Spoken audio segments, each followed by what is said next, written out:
Mucho gusto compañeros, nosotros somos el grupo número 2 y estaremos hablando sobre la genética molecular y la genómica humana y de sus importantes avances y emocionantes posibilidades. Nuestro grupo lo conforma por César Arias, Elan Argueta, Dilson Mejía y Asta Tumaña.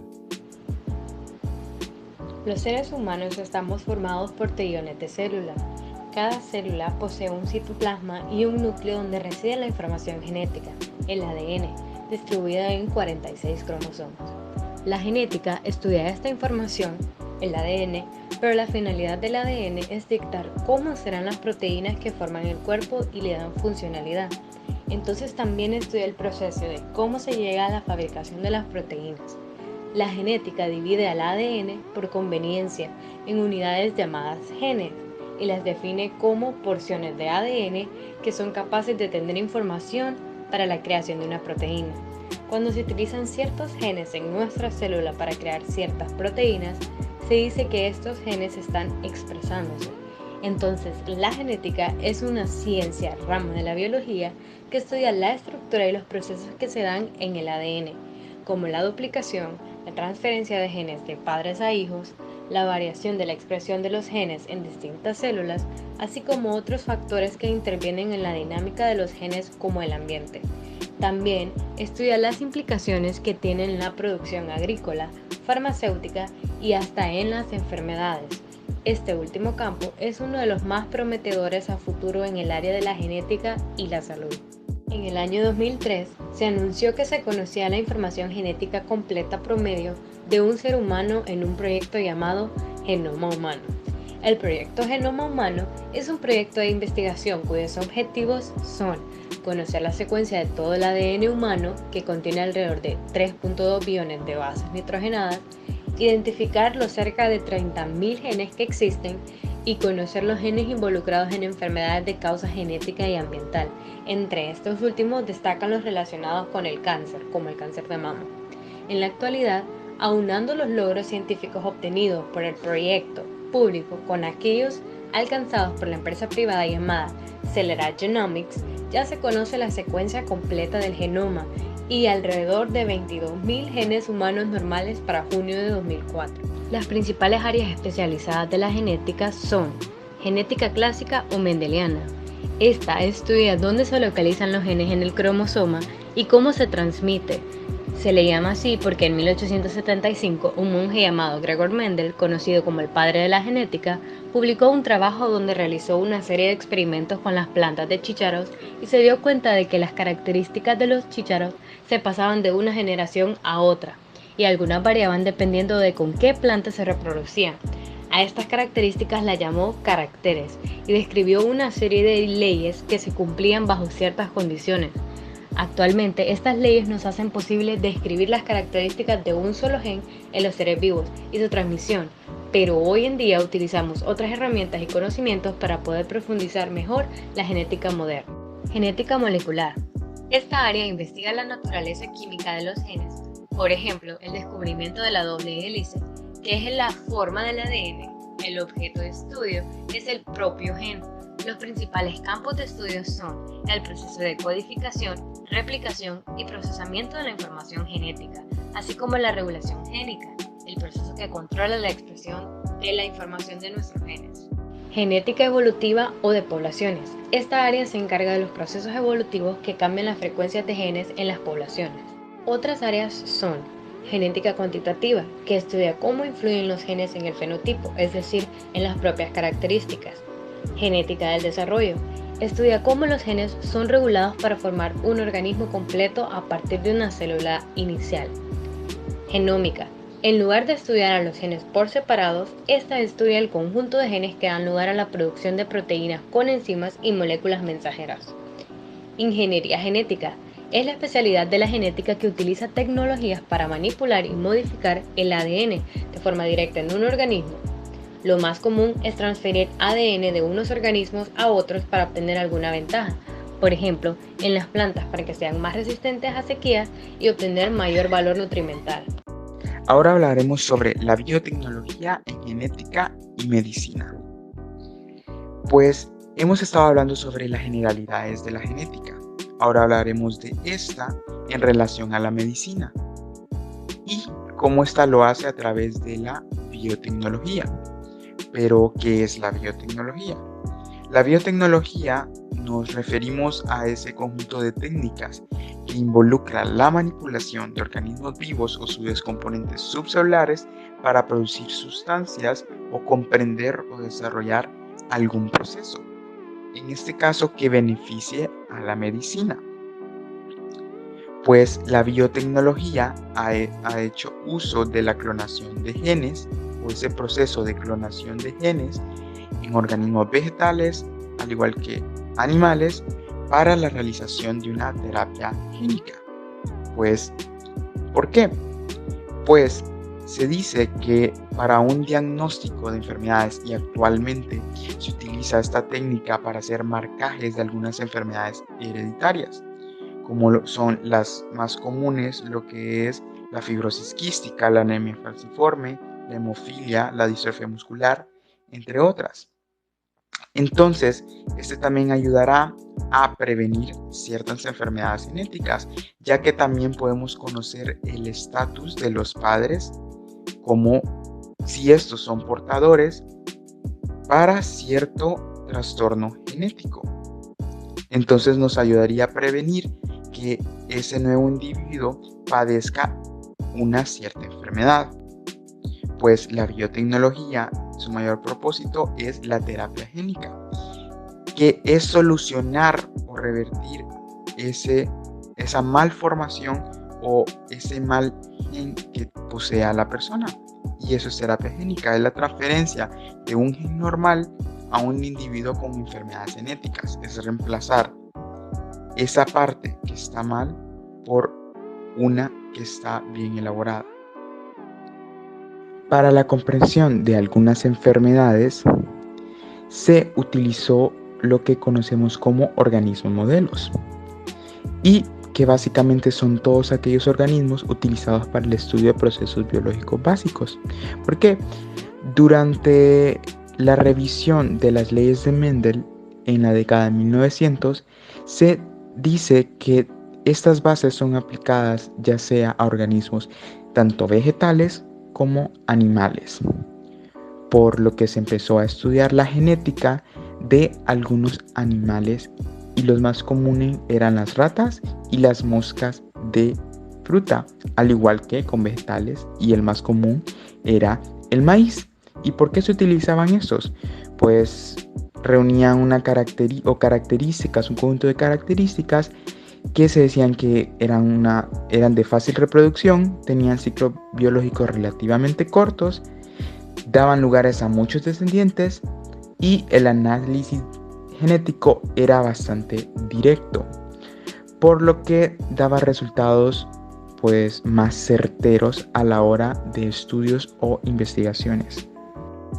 Con la utilización de nuevas técnicas, la genética requirió de nuevos organismos modelos en su ciencia o en su área, ya que las investigaciones eran más específicas y algunas enfermedades eran mucho más raras, menos comunes, por lo que requería ciertos procesos o comprensión de ciertos procesos más específicos, por lo que se cambiaron esos organismos modelos. En alguno de ellos, o los más conocidos en ese entonces, eran las Canerovaditis elegans, que era se utilizaba para el estudio de lo que es el sistema nervioso central y todas esas enfermedades degenerativas. La Arabidopsis thaliana, esta se reemplazó por el maíz y se utilizaba para la comprensión del estudio de las fanerógamas. Tenemos lo que es el pez cebra, que se utilizaba para la comprensión del desarrollo normal de los vertebrados. Y también tenemos que las neuroesporas se reemplazaron por la levadura para comprender lo que son los ritmos circadianos. Durante las investigaciones de ADN recombinante y algunos resultados de los proyectos de secuencias de genoma, se confirma que la vida tiene un origen común. Por ello, los genes con funciones similares en distintos organismos tienen una estructura y secuencia de ADN similar o idéntica. Por ello, se ha estudiado organismos modelos para comprender lo que son enfermedades humanas. Por eso podemos ver en la diapositiva que lo que es un organismo como la E. coli se ha estudiado para dar tratamiento o dar una solución a enfermedades como el cáncer de colon y otros cánceres, al igual que reparación de ADN. Tenemos lo que son las levaduras para lo que es la comprensión del síndrome de Werner, al igual que tratamientos para el cáncer. Tenemos la drosófila, que ayuda a lo que es el tratamiento del cáncer. La drosófila pues es la mosca de la fruta. La elegans, que son utilizadas para la comprensión de la diabetes o dar solución a la diabetes, ya que sabemos que la diabetes tipo 1 pues es hereditaria. Tenemos los peces cebra, que se han estudiado para la enfermedad cardiovascular, y algunas rutas de desarrollo, ya que algunas enfermedades cardiovasculares o malformaciones se dan pues durante el periodo fetal.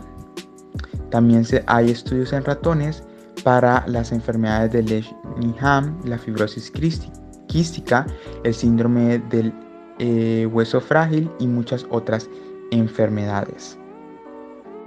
A lo largo de este video hemos hablado de investigaciones, procesos de cómo el ser humano ha tratado de comprender la genética humana a través de comprender o de hacer experimentos en otros organismos, que podemos decir que estamos en la era de la genética, lo cual es una ciencia que todavía se está desarrollando, al igual que otras ciencias, y que proveerá soluciones a enfermedades que hasta ahora la medicina, algunas no las ha comprendido, otras no tienen cura.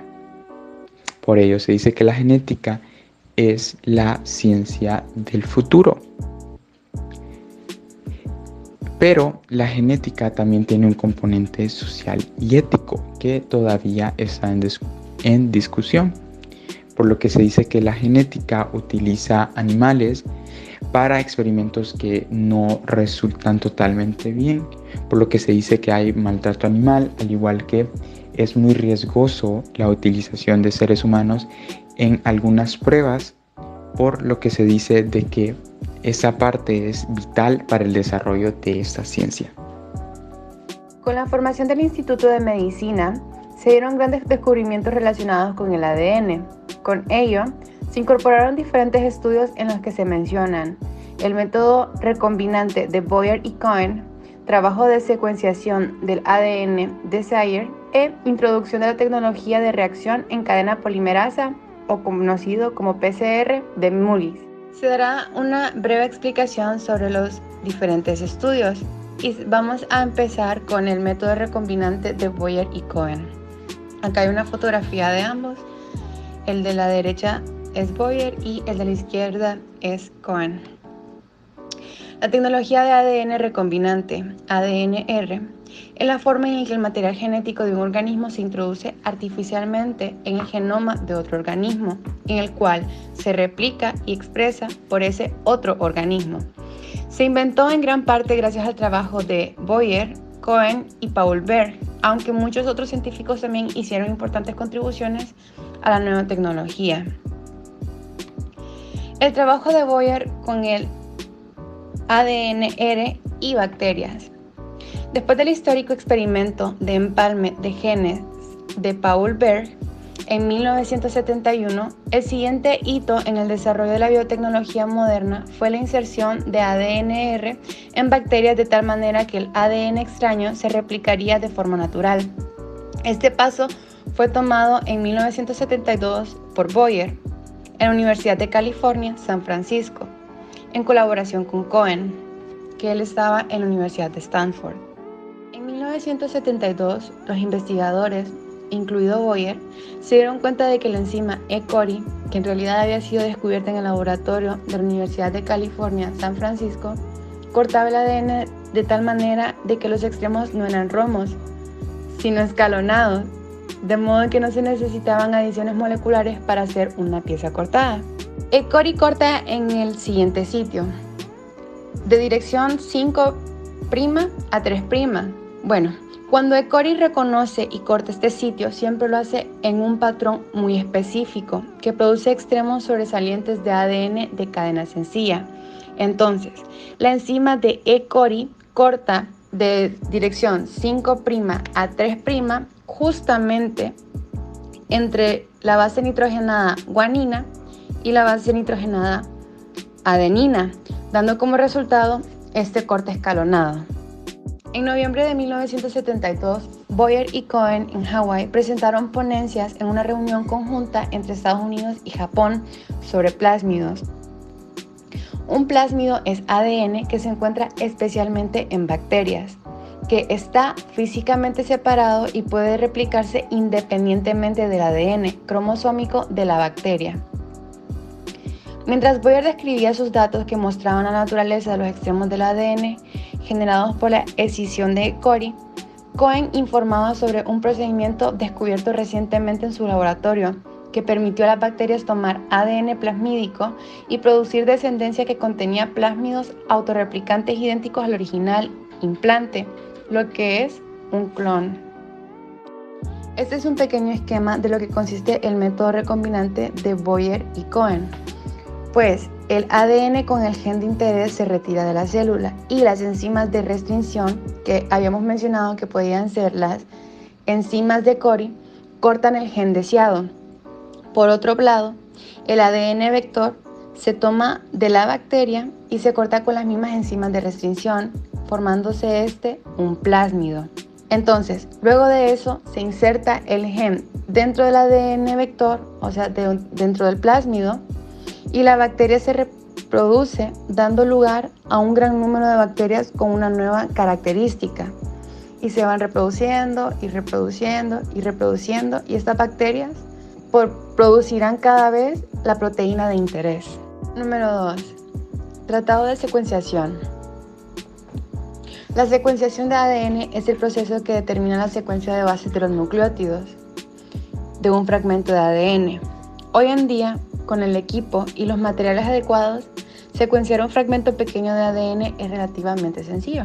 En la secuenciación de Sanger, el ADN blanco es copiado muchas veces y se hacen fragmentos de diferentes longitudes. Nucleótidos fluorescentes que actúan como terminadores de cadena marcan los extremos de los fragmentos y permiten la determinación de la secuencia.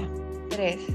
La técnica de reacción en cadena de polimerasa o PCR, creada y desarrollada por Millis, ha devenido una poderosa herramienta que cumple con los requisitos de especificidad y sensibilidad que exigen la caracterización de los ácidos nucleicos, pudiendo detectar con ella de forma fácil la presencia de estas biomoléculas en una muestra, aun cuando sus cantidades se enmarcan en el orden de los picogramos.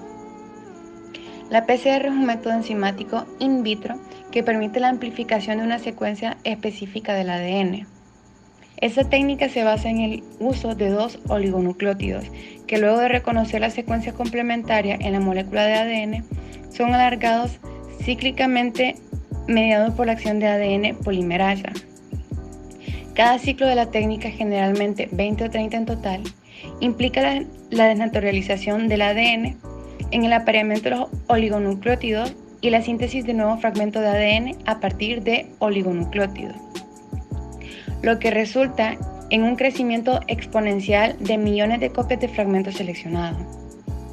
La reacción de síntesis es catalizada por un ADN polimerasa termoestable. En menos de una hora de actividades enzimáticas se generan los microgramos de fragmento de ADN de interés a partir de una copia única existente de la muestra. Las aplicaciones de la PCR y de sus variantes son muy numerosas. Entre ellas tenemos: simplifica sobremanera muchos experimentos de ingeniería genética y también de estudios de expresión genética. También en la secuenciación directa de secuencias amplificadas, y nos ayuda a la detección de mutaciones y diagnósticos de enfermedades genéticas e infecciosas. En ciencia forense, eso nos permite la identificación de restos biológicos, la determinación de paternidad y pruebas periciales en criminología. Y en la arqueología y paleontología. Proyecto Genoma Humano. El proyecto Genoma Humano fue un proyecto internacional de investigación científica con el objetivo fundamental de determinar las secuencias de pares de bases químicas que componen el ADN e identificar y cartografiar todos los genes de un genoma humano promedio desde un punto de vista físico y funcional, incluyendo tanto los genes que codifican proteínas como los que no. En 1987, la revista The New York Times se comenzó el proyecto del genoma humano, terminando en 2003. En el tiempo que transcurrió, la tecnología genómica tuvo un gran avance, como por ejemplo en el rendimiento de la secuencia del ADN pasó de 1000 PB por día a 1000 PB por segundo. La investigación genómica ha pasado de buscar la investigación de los fundamentos del código genético humano para examinar las formas en cómo ese código varía entre personas y para luego ser aplicado para atacar con precisión las causas subyacentes de la enfermedad. Es decir, la atención pasó de la búsqueda de genes a descripción de sus funciones. Con esto, el costo de secuenciar un genoma completo ha disminuido de $3.000 millones durante el proyecto de genoma humano a tan solo 600. En la actualidad, claro. Hay crecientes esfuerzos para crear biobancos en gran escala de secuenciación completa del genoma e información del fenotipo de cientos de miles de personas. Pero entonces, ¿qué es un banco de genes? Ok, si se entiende al germoplasma como toda parte de un ser vivo que tiene capacidad de regenerar un nuevo ser, la semilla entonces sería el ejemplo más claro de un germoplasma. Los bancos de genes entonces son reservorios de semillas u otros órganos de reproducción cuyo objetivo principal es la conservación de la variabilidad genética de las especies. Gracias al trabajo basado en el descubrimiento de 1989 del gen CFTR, como un ejemplo, seguro y eficaz dirigido molecularmente, se puede ofrecer medicamentos al 90% de personas con fibrosis quística, pero este enfoque puede llevar décadas y no se adapta bien al miles de trastornos genéticos para el cual el molecular preciso, la causa es conocida. La función mejor caracterizada del CFTR es la formación de un canal de cloro estimulado por adenosín monofosfato o AMP cíclico, y con ello controla el flujo de cloro y también de sodio y agua. Además, este controla la función de otros canales importantes en la secreción celular. Por ejemplo, en el páncreas es esencial para conseguir una secreción altamente concentrada en bicarbonato. Este a su vez sujeta al control de otros canales iónicos. El fallo de la función de CFTR da lugar a manifestaciones cíclicas heterogéneas de muy diversa gravedad y pronóstico, como por ejemplo la fibrosis quística. ¿Pero qué es fibrosis quística? Bueno, la fibrosis quística clásica suele ocurrir cuando los dos alelos que forman el gen CFTR están mutados. Este gen se identificó en 1989, como se mencionó antes, y comprende 27 exones. Un exón son las regiones codificantes de proteína. Se han descrito más de 1.300 mutaciones que pueden causar fibrosis quística. Ciertas mutaciones afectan a la función de toda la proteína y otras solo a la función del canal de cloro total o parcialmente. Aún todavía no se dispone de una prueba de función de CFTR estandarizada y plenamente satisfactoria, es decir, sensible y específica. La prueba del sudor identifica disfunciones graves en lo que respecta a la función del canal de cloro, pero no grados de disfunción menor o disfunciones de CFTR distintas al canal de cloro. Como podemos observar, estos últimos 50 años que han transcurrido a lo largo de la historia han sido un sinfín de innovaciones para el campo de la genética, ya que en comparación cuando se empezó todo en 1970, no se podía ni imaginar hasta el punto donde hemos llegado con la tecnología.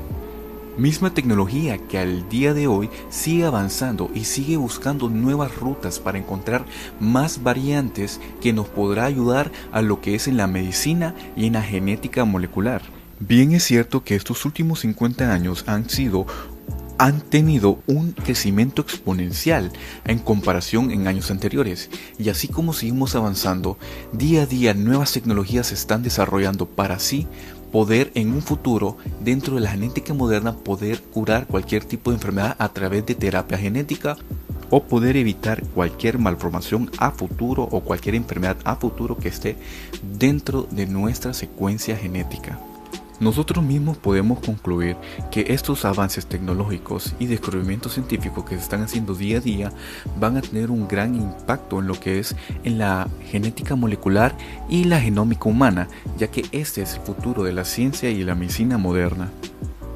A continuación les estaré mostrando una línea del tiempo que recopila todos los eventos más destacados dentro de lo que es la genética molecular y la genómica humana, comenzando primeramente con el desarrollo de tecnología capaz de recopilar el ADN, que fue creada por Herbert Boyer y Stanley Cohen. Luego, 4 años después, Walter Hilbert y Frederick Sanger se desarrollan lo que son técnicas para secuenciar el ADN. Comenzando la década de los 80, Kary Mullis inventa el PCR, que fue antes mencionado dentro de la exposición. Esto fue en el año 1983. 3 años luego se creó el primer secuenciador de ADN por Leroy Hood. Pasando ahora a la década de los 90, tenemos uno de los eventos más importantes, que es el lanzamiento del proyecto Genoma Humano. Luego, en el 94 y en el 95 tenemos los primeros logros del proyecto Genoma Humano, que es el mapeo genético y físico del ADN. Ya para terminar la década de los 90, en 1997, los investigadores del proyecto Genoma Humano firmaron un tratado llamado el Principio de Bermuda, donde estos mismos investigadores afirman liberar al público lo que es la secuencia del genoma humano sin restricción de uso. Empezando la década de 2000, en el 2001, los investigadores publican su primer borrador para lo que se cree que es el genoma humano, al igual que una empresa privada, lo que se llama Celera Genomics Corp, en conjunto al investigador Craig Venters, publican otra versión de la secuencia del genoma humano. No fue hasta el 2003 que el proyecto del genoma humano llega a su conclusión, terminando 2 años de lo anticipado y dejando una referencia a lo que es el genoma humano. 3 años luego, en el 2006, el Instituto Nacional de Salud libera lo que es el Atlas del Genoma del Cáncer.